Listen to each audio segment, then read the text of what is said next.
Greetings, folks. Alright, so this video is on Quabballah. Now, those of you who have done the Quabballah workshops with me would have most probably done evocation first. And in the evocation, we work up a vibrational scale to the sun sphere.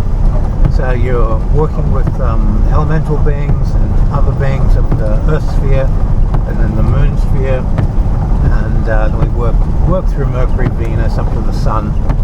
And once you're at the sun sphere, that's where you're going to spend most of your time.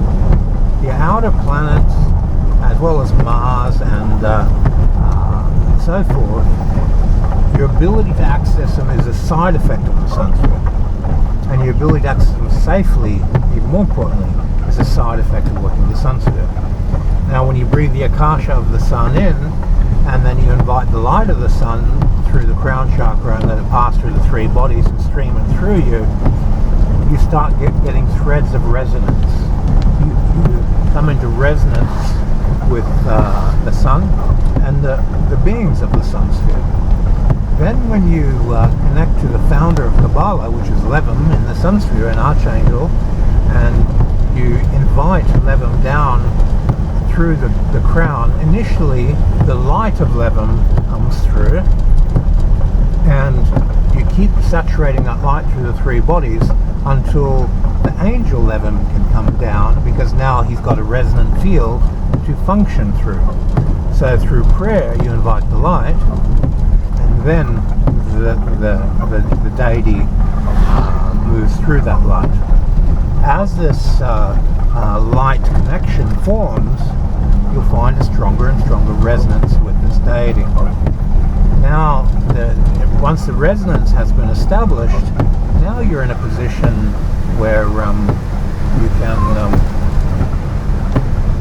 you can begin doing evocational work of the letters. Now, we evoke the letter in the same way you evoke or invoke, should I say, a hierarchy being. You invoke Levum, and then you request a letter to come through. Now, I take the psychology that I don't actually know what I need, and Levum knows better than I do about my needs. So when I invite him, he looks at my needs, and then he presents a frequency of light, one of the Kabbalistic letters, in a way that's going to benefit my spiritual journey.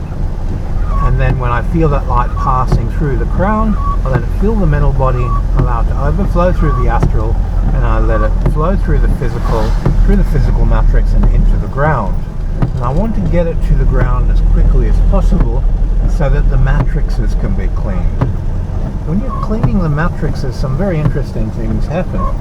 You become more qualitatively conductive first, and then more quantitatively conductive second. And qualitatively is the most important, because that is what gives you the insight of how to practice, how to commune with these high-level deities, and get high-quality knowledge for your spiritual work. So, a little bit of revision.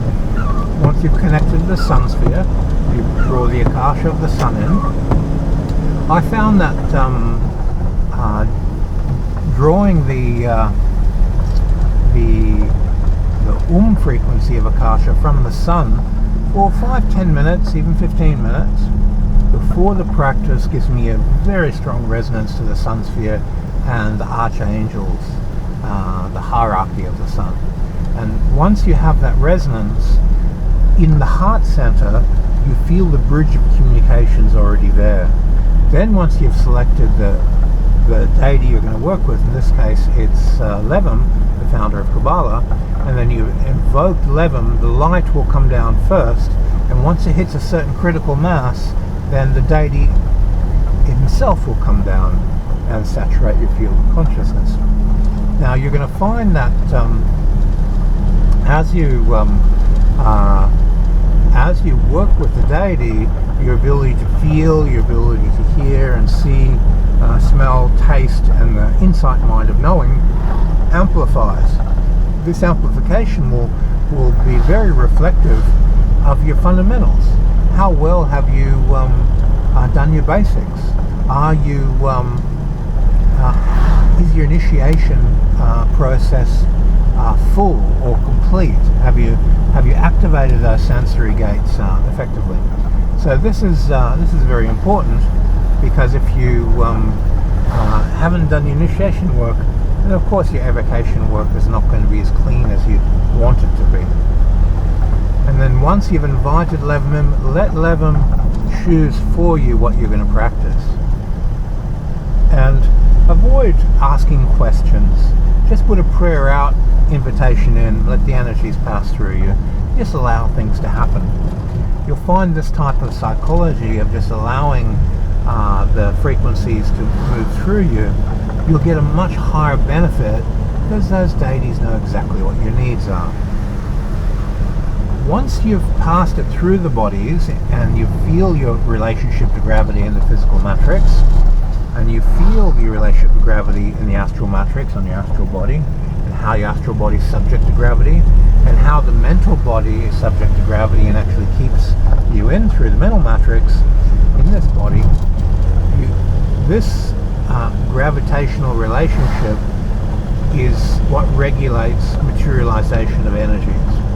When you want to bring something closer to the physical world through the mental, astral, physical, it's all about gravity. It's all about how the matrices interact and transform energy through. So the sensitivity to the matrixes is key to success in Quabballah. Now, in Barton's book, he talks about going to Akashic state, inviting the letter. The whole universe is, let's say, sky blue letter A. The whole universe has the feeling, and this infinity quality that you use to access the sun sphere and access the deities of the sun sphere will underlie all those energies moving through you. So it'll just naturally be there. If you've been doing your Akasha work, the infinity quality will underlie all these practices.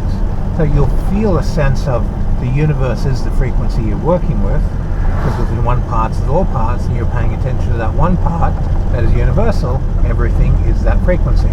So there's a common sense to it that you'll figure out very, very quickly. Okay, we'll leave it there as my battery's gone down, but we'll follow this up in the evocation course. For those of you at that stage, I will see you on the Vimeo channel.